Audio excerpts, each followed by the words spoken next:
Hello students, इस video के अंतर्गत हम लोग क्लास क्या होता है, कितने तरह का होता है, इसके विषय में अध्ययन करेंगे। इसके पहले वाले वीडियो के अंतर्गत फ्रेज बताया जा चुका है, क्लास से संबंधित बातें बताई जा चुकी है कि क्या क्लास होता क्या है, इसमें कितने प्रकार का होता है उसको बताया जाता है। क्लास किसी वाक्य का एक अंश होता है, भाग होता है, जिसका अपना सब्जेक्ट और प्रेडिकेट होता है। यानी उपवाक्य, खंड वाक्य किसी भी वाक्य का एक भाग होता है जिसका अपना सब्जेक्ट और प्रेडिकेट होता है। ये तीन प्रकार का होता है, प्रिंसिपल क्लास, कोऑर्डिनेट क्लास और सबऑर्डिनेट क्लास। प्रिंसिपल क्लास क्या होता है, इसको कैसे पहचानते हैं? प्रिंसिपल क्लास का मतलब मुख्य उपवाक्य, प्रधान उपवाक्य। यह वाक्य का मुख्य क्लास होता है, यानी जो भी वाक्य दिया रहता है उसका प्रधान उपवाक्य यही होता है, और यह क्लास किसी दूसरे क्लास पर आश्रित नहीं होता है।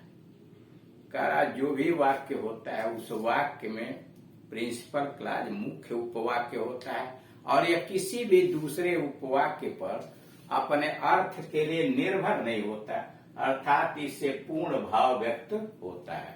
यानी यह अपना अर्थ खुद ही पूरा कर लेता है, इसे अर्थ को पूरा करने के लिए किसी की जरूरत नहीं होती है।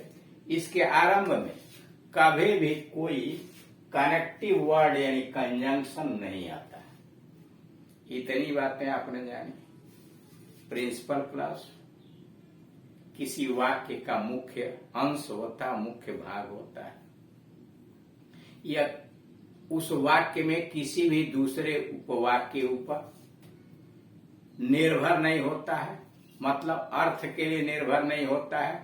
यह अपना पूर्ण भाव खुद ही व्यक्त कर देता है, इसे किसी दूसरे उपवाक्य पर निर्भर रहने की आवश्यकता नहीं होती है। और तीसरी विशेषता होती है कि इसके प्रारंभ में कोई भी कनेक्टिव वर्ड नहीं लगा होता है। जैसे I have lost the book, मैंने वह पुस्तक खो दी है। I have lost the book which you gave me, जो तुमने मुझको दिया। I have lost the book, मैंने वह पुस्तक खो दी, विच यू गेव मी, जो आपने या तुमने मुझे दी। यह वाक्य दो उपवाक्यों से मिलकर बना है, यानी यह वाक्य दो उपवाक्यों से मिलकर बना है। पहला I have lost the book एक उपवाक्य, विच यू गेव मी दूसरा उपवाक्य। यानी यह वाक्य दो उपवाक्यों से मिलकर बना है, I have lost the book, और दूसरा विच यू गेव मी। पहले उपवाक्य से पूर्ण भाव प्रकट होता है, I have lost the book. अगर यही फुल स्टॉप लगा दे, आगे कुछ न लिखे, तभी कोई दिक्कत नहीं है। इसके पहले कोई कनेक्टिव वर्ड भी नहीं है, देख रहे हैं ना, इसके पहले कोई कंजंक्शन नहीं आया है, इसलिए यह उपवाक्य प्रिंसिपल क्लास है, और यह अपना अर्थ भी पूरा कर लेता है। यह अपना अर्थ खुद पूरा करता है, इसके पहले कोई कनेक्टिव वर्ड नहीं आया है, या किसी पर निर्भर नहीं होता है, दूसरे उपवाक्य का अर्थ पूर्ण नहीं है। इसके पहले कोई कनेक्टिव नहीं है, इसलिए यह उपवाक्य प्रिंसिपल क्लास है। यानी कहना कि यह कि पहला उपवाक्य अपना, यानी I have lost the book, यह वाला उपवाक्य अपना अर्थ स्वयं पूर्ण कर लेता है, और इसके पहले कोई कनेक्टिव नहीं है, इसलिए यह प्रिंसिपल क्लास है। और दूसरा उपवाक्य का अर्थ यानी विच यू गेव मी, अर्थ तो है लेकिन पूर्ण नहीं है, और अपने अर्थ के लिए वह पहले उपवाक्य यानी I have lost the book पर निर्भर है। यानी विच यू गेव मी अकेले अगर रखा जाए तो इसका अर्थ पूरा नहीं होगा। यह तब अर्थ पूरा हो रहा है जब इसके पहले आपने कहा I have lost the book,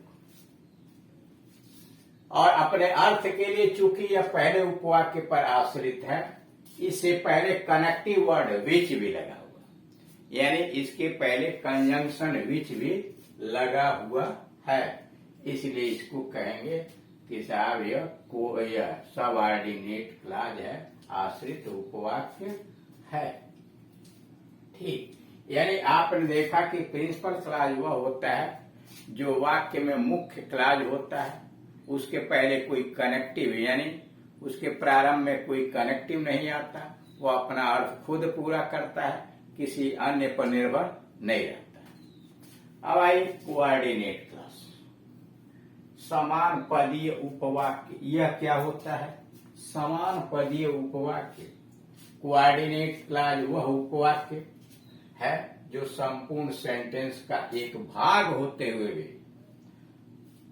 अपने अर्थ में पूर्ण होता है।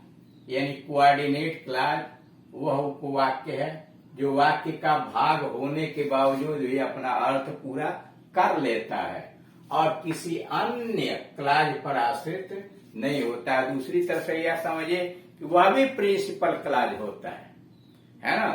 कोऑर्डिनेट क्लॉज भी अपना अर्थ पूरा कर लेता है, भले ही वह वाक्य का एक भाग होते हुए भी अपना अर्थ पूरा कर लेता है, अर्थ के लिए किसी दूसरे क्लॉज पर निर्भर नहीं होता है। वह अपने पहले क्लॉज के साथ कोऑर्डिनेटिंग कंजंक्शन से जुड़ा रहता है। कहा वह अपने पहले वाले उपवाक्य से कोऑर्डिनेटिंग कंजंक्शन से जुड़ा रहता है। अब कोऑर्डिनेटिंग कंजंक्शन आगे आएंगे कौन कौन है, फिलहाल इतना जान लीजिए कोऑर्डिनेटिंग कंजंक्शन कौन कौन है। And, as well as, both and, not only but also, or, nor, either or, neither nor, but, yet, still, nevertheless, why, whereas, so, therefore, hence और फार। ये है आपके कोऑर्डिनेटिंग कंजंक्शन, है ना।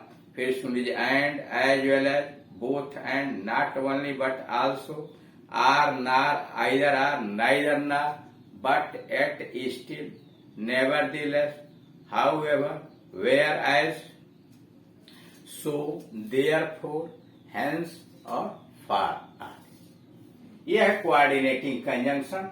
इसी कोऑर्डिनेटिंग कंजंक्शन के सहारे coordinate clause अपने पहले वाले उपवाक्य से जुड़ा रहता है। जैसे पहला दिया दी सन रोज, सूरज निकल गया, यह हो गया प्रिंसिपल क्लॉज।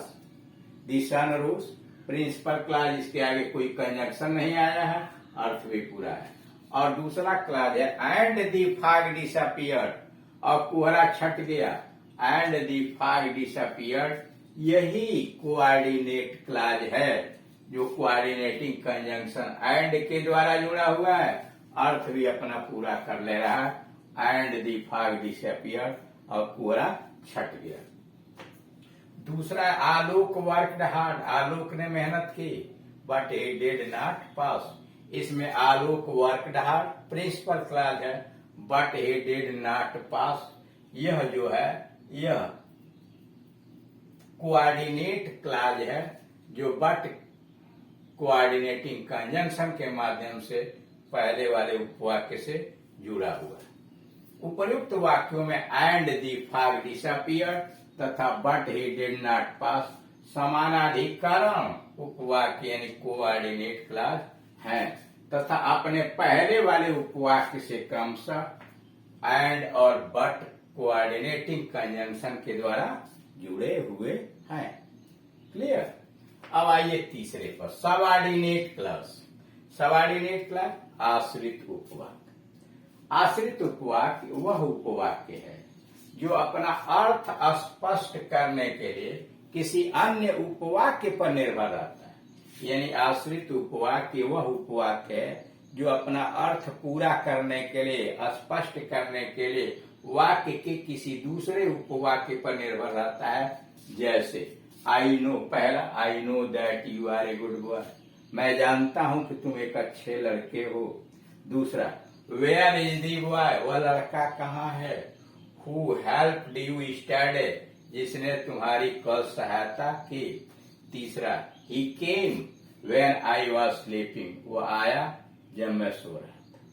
इन वाक्यों क्यों का प्रधान उपवाक्य के साथ आश्रित उपवाक्य जुड़े हुए। कहा इन वाक्यों में प्रधान उपवाक्य के साथ आश्रित उपवाक्य जुड़े हैं। पहला है में नाउन क्लॉज है, दूसरे में एडजेक्टिव क्लास जोड़ा गया है और तीसरे में एडवर्ब क्लास। पहला जो देख रहे हैं, I know that you are a good boy, मैं जानता हूं। क्या जानते हैं? क्या के उत्तर में ऑब्जेक्ट आता है और क्या के उत्तर में आया है that you are a good boy, कि तुम एक अच्छे लड़के हो। That you are a good boy आश्रित उपवाक्य है, क्योंकि यह अपने अर्थ के लिए निर्भर है इस उपवाक्य पर। आई नो है ना, आई नो के ऊपर यह उपवाक्य निर्भर है और चूंकि यह ऑब्जेक्ट के स्थान पर आया है इसलिए इसको कहेंगे नाउन क्लास। दूसरे में आइए, वेयर इज द बॉय, लड़का कहाँ है, यह है principal clause. Where is the boy, लड़का कहाँ, प्रिंसिपल क्लास है। हु हेल्प्ड यू स्टडी, यह है एडजेक्टिव क्लास, क्योंकि who helped you study boy की विशेषता बता रहा है, यानी पहले उपवाक्य पर अर्थ के लिए निर्भर है। यह आश्रित उपवाक्य हुआ और चूंकि विशेषता बता रहा है तो इसलिए कहेंगे इसको एडजेक्टिव क्लास। नंबर 3, ही केम, वह आया। वेन आई वॉज स्लीपिंग, जब मैं सो रहा था, यह टाइम बता रहा है। वेन आई वॉज स्लीपिंग यह अपने अर्थ के लिए निर्भर है पहले उपवाक्य पर, ही केम पर, इसे कहेंगे आश्रित उपवाक्य। और चूंकि यह टाइम क्लास है और टाइम बताने वाले उपवाक्य को एडवर्ब क्लास कहते हैं, इसीलिए आगे लिखा है इन वाक्यों में प्रधान उपवाक्य के साथ आश्रित उपवाक्य जुड़े हैं। पहला में है नाउन क्लास, दूसरा एडजेक्टिव क्लास और तीसरा एडवर्ब क्लास। उदाहरण 1 में निम्न 2 क्लाजेज हैं। पहले को डिफाइन किया गया कि निम्न 2 क्लाज है। पहला क्लाज है आई नो, दूसरा है that you are a good boy. दूसरी क्लाज अपने अर्थ को स्पष्ट करने के लिए पहली क्लास के ऊपर निर्भर है, यानी जो यह लिखा हुआ है that you are a good boy, यह अपना अर्थ तब पूरा कर रही है जब आई नो उसकी सहायता कर रहा है, यानी यह आई नो वाले उपवाक्य के ऊपर निर्भर है। तो यानी इस वीडियो के अंतर्गत आपने देखा कि क्लाज 3 तरह के होते हैं, principal clause, coordinate clause, subordinate clause. Short में यह समझिए कि प्रिंसिपल क्लास वाक्य का मुख्य प्रधान उपवाक्य होता है, इसके पहले कोई कंजंक्शन नहीं आया होता है और यह अपना अर्थ खुद व्यक्त करता है, किसी दूसरे उपवाक्य पर निर्भर नहीं होता। कोऑर्डिनेट क्लास वह उपवाक्य है जो वाक्य का भाग होते हुए भी अपना अर्थ पूरा कर लेता है, लेकिन किसी कोऑर्डिनेटिंग कंजंक्शन के माध्यम से अपने पहले वाले उपवाक्य से जुड़ा हुआ होता है। और तीसरा सबऑर्डिनेट क्लास, यह वह उपवाक्य है जो अपने अर्थ के लिए किसी दूसरे उपवाक्य के ऊपर निर्भर होता है। यह 3 तरह का होता है। नाउन क्लास, यानी जो नाउन का काम करे उसे नाउन क्लास कहते हैं, जो एडजेक्टिव का काम करे वो एडजेक्टिव क्लास कहलाता है, जो एडवर्ब का काम करे वो एडवर्ब क्लास कहलाता है। ठीक, अब इसको व्यवहारिक तरीके से अगले वीडियोस के अंतर्गत चार्ट बनाकर समझाया जाएगा कि कैसे आप इसकी पहचान करेंगे और क्या क्या प्रक्रियाएं उसकी होती हैं। करेक्ट।